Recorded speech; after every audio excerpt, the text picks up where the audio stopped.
Rabbi. I want to play a second clip for you now. Rabbi Singer often questions the New Testament writings because they were written so long after the actual events.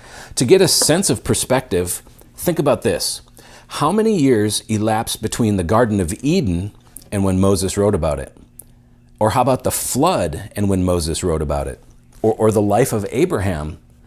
We're talking about thousands of years with the Torah as opposed to a couple decades with the New Testament. And Moses didn't personally witness many of the things he wrote about. And yet Rabbi Singer doesn't question whether they're true. He takes it on faith, which is that same double standard rearing its ugly head again. If we're going to cast doubt on the accounts of the New Testament based on when it was written, how much more should we doubt the Torah on that same basis?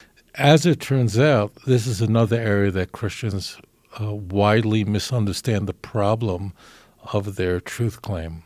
The one thing that's not wrong with the church is the distance of time between when the putative events occurred and when the Christian Bible was written. That's what's completely irrelevant.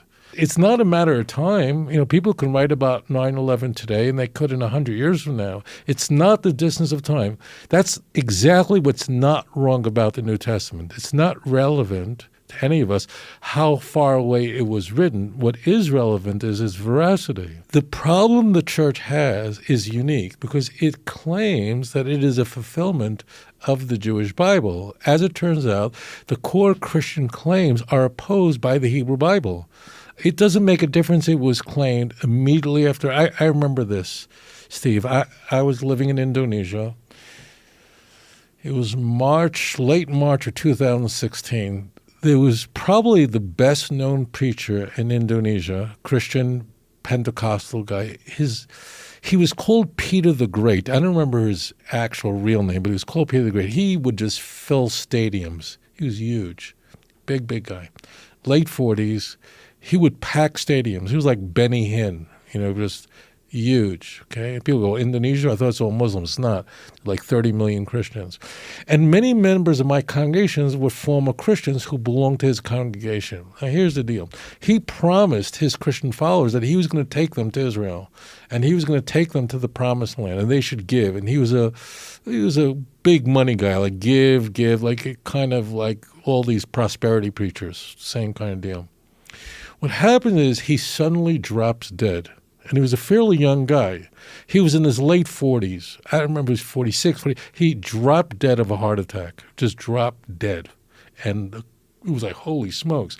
And he had all these followers that, what do you mean? And do you know that it was within days that women, I don't know why it was only women, but women started saying that he appeared to me, and that he told me that he's going to bring us to Zion. He's going to bring us to Jerusalem within days. So that was really short. People just could make this stuff really quick. Joseph Smith, he's not writing the Book of Mormon in the 20th century. See, Christians, I understand they feel that their faith is under attack, but that's because they're making shocking truth claims, which they shouldn't. 1 Thessalonians was written only maybe 49, 50. That's not the issue, is the veracity of the text. Now, there is one point that is very striking, and that's you could look at Mark that's chronologically earliest. This is not a controversial point. Almost all Christians would agree that the book of Mark is earliest, although it doesn't appear that way. And Mark is the least embellished of the Gospels. That means you have no infancy narrative. That means it's likely more primitive.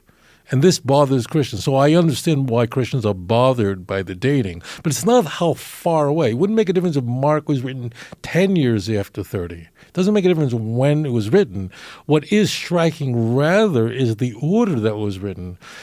if Christianity is in fact a religion that's developing and accumulating mythology, so what we would expect to find is the earliest gospel, chronologically, would have the least embellishment in it. So Mark is very much an adoptionist book, which means there's no virgin birth, there's no incarnation, none of that. We're introduced to Jesus in the book of Mark as an adult, at his baptism. That's how book of Mark opens up. Mark, moreover, doesn't have any resurrection appearances. That means Jesus doesn't appear to anyone in the book of Mark, which really ends at Mark 16, verse 8. The women are told that Jesus rose from the dead, and they said nothing to anyone, and the book ends. And Christian scribes later, who found that so troubling, found that so disconcerting that they actually invented the last 12 verses of the book of Mark and shoved it in there so that Mark has resurrection appearances. So it is not the age of the book or the distance of time from when the putative event occurred to when it's written down. That's not important. What is an ancillary element of this that is very striking is that we can predict that the book of Mark will be least embellished, meaning no virgin birth, none of that stuff, and no resurrection appearances. Because of the way the ordering of the New Testament is set out, that Matthew appears first, I could say with confidence that there's probably not a person on this planet that read the book of Mark that has not yet read the book of Matthew. So because people read Matthew first, and Mark and Matthew and Luke are very similar. That's what they call synoptic gospels. So people just read it. They don't even know that Mark doesn't have an empty narrative because it's just like a blur to them. And that was a very smart thing that a church father would do later on, that is order them with Matthew first. Because if Mark were first, that would be more noticeable. And certainly we would expect to find the virgin birth later creeping in Matthew and Luke, independently developing the plot devices, so they're very, very different. And then we would expect to find in the book of John the highest Christology, where you would have the prologue where Jesus is the Word, the Logos, and the Word became flesh. I mean, those 18 passages in John are nowhere else to be found. No one says anything like that in the Gospels. It's not important when the New Testament was written. That's not relevant.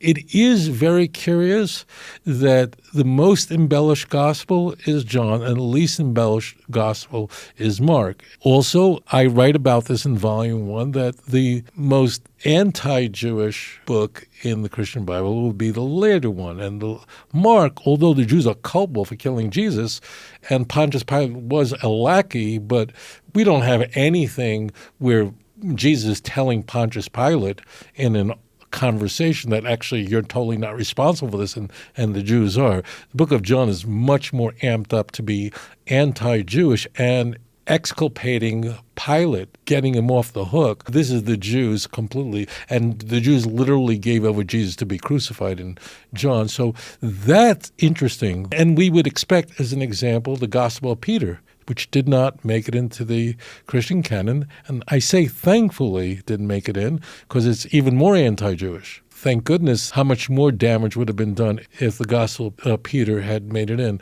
So, right, that's important. The order is important, is intriguing, but the distance of time, you got it all wrong. The Torah was given to us 2,448 after creation. That's not relevant. The question is it true or not? I've never been a Christian in my life, and it used to perplex me why. I used to wonder, why would someone believe this? I understand it now, but Christians are very defensive about this. And especially the more they study, the more they realize that this is problematic.